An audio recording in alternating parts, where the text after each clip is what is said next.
Welcome to the first video in this Horus Heresy tutorial series, where I'll be showing you how to paint all 18 of the known Space Marine chapter colour schemes. I want to show you some tips on how to make this as quick and as effective as possible, because painting 30k armies can get quite tedious when you're doing the same colour schemes over and over. I'll be going through all of them individually, but we're going to start here with the first Legion Astartes, the Dark Angels. A little bit different from their 40k counterparts, they wear black armour instead of the green, and there are some really good lore videos out there explaining exactly why that is, and I'll post some in the description below. To get this rough base for this dirty black, I'm using a mix of Tamiya dark grey and just my usual Rust-Oleum black spray paint. And start with the black and cover the whole model, and then just do a 45-degree spray with the Tamiya grey.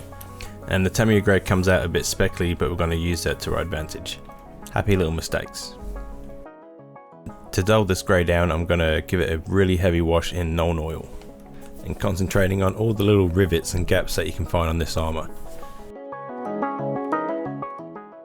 This is Mark III power armour. I think these days they're up to about Mark 10, but this is what they used to use before the Horus Heresy. And it's not as smooth and flashy as the newer stuff, but it gives us a lot of opportunities to get some cool highlights.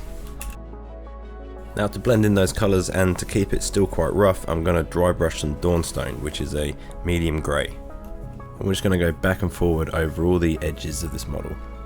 This basically just catches all the raised areas and leaves all the deeper recesses dark. In my terrain video, I go into a little bit more detail about how to dry brush if you want to check that out. I like to make sure to catch all the knee pads on Space Marines and also all the fingers, because they look really cool when they've got a nice highlight on them. And on the back of the legs you've got all these hard edges. You can just drag your brush up to catch and do the backpack at the same time while you're here. And then to balance it all together a little bit more, I'm going to put a little bit more Nuln Oil, but I'm going to thin it down a little bit this time so it's not as harsh.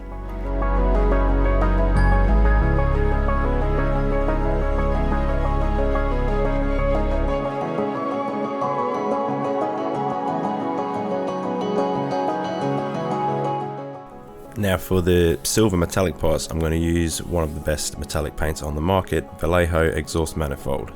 Pretty much any colour from this colour range I'll include in that statement, and I'm sure anyone else who has used this paint can also testify. And hopefully if I keep going on about them enough, they'll send me a free bottle. These 30k Dark Angels have a bit of a European feudal knight aesthetic to them, so I'm going to do a few little bits of checkered heraldry on them, but I'll show you that a little bit later. The lore videos that are posted in the descriptions below, they're really good companions for when you're painting models. I like to either listen to those or audiobooks on 40k if I'm doing 40k, or if I'm doing Star Wars Legion models, I'll probably watch Clone Wars or something in the background, just something to keep you inspired. And the Horus Heresy audiobooks are incredible, and I definitely recommend you check out those. Now, the other best metallic paint on the market, Vallejo Dura-Aluminium. And this paint's really good for picking out edges and little bits of wear and tear on the metallic parts of the armour. To pick out these edges nice and easily, just run your brush up them sideways, and that way the only part of the brush that's going to contact with the model is the part that you want it to. If you want to give it a little bit more detail, you can pick out all the little rivets on this model with this lighter silver. And when the metallics are dry, just run over them with a little bit more Nuln Oil. Or any black wash. I'm pretty keen to try a new one. I've been using Nuln Oil for quite a while now. And if you have any recommendations for black wash, let us know in the comments below.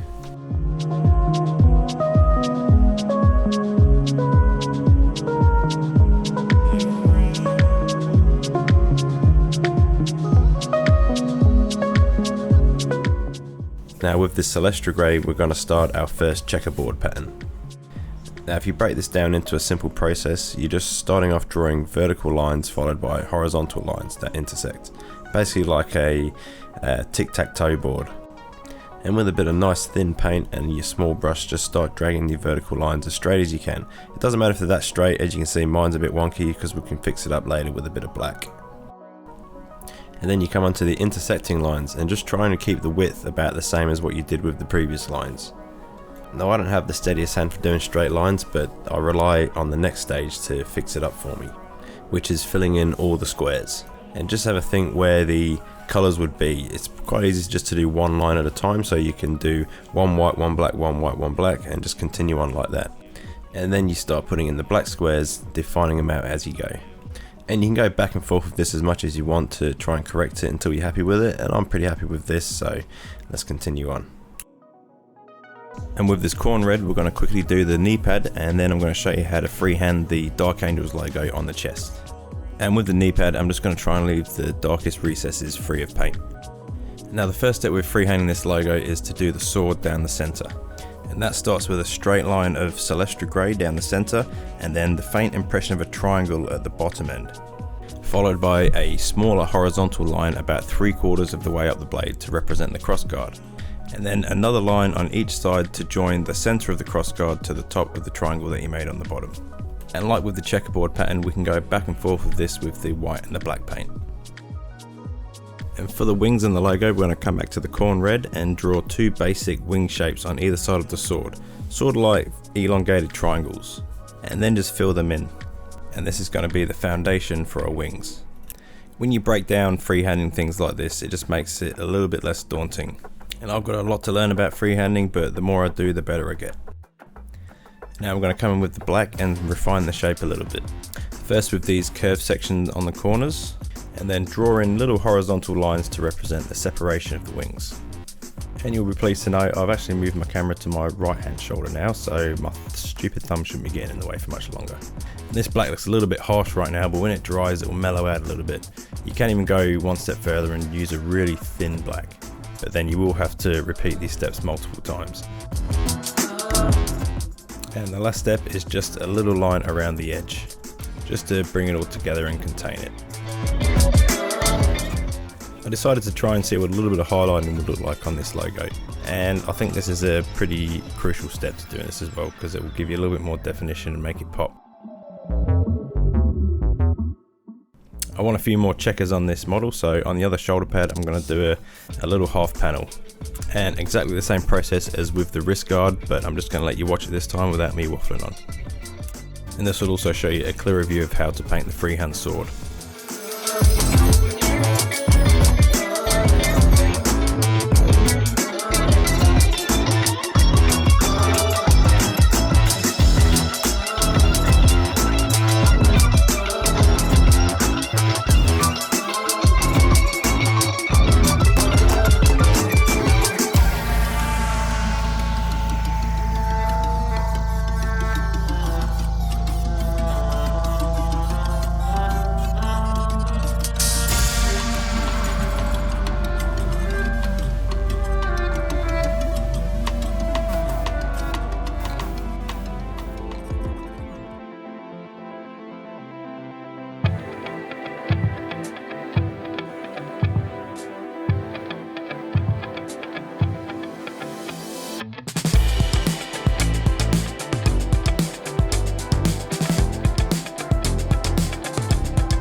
Just a pretty ordinary sword here with the standard Vallejo metal colour triad and a wash of Gryph-Charger Grey.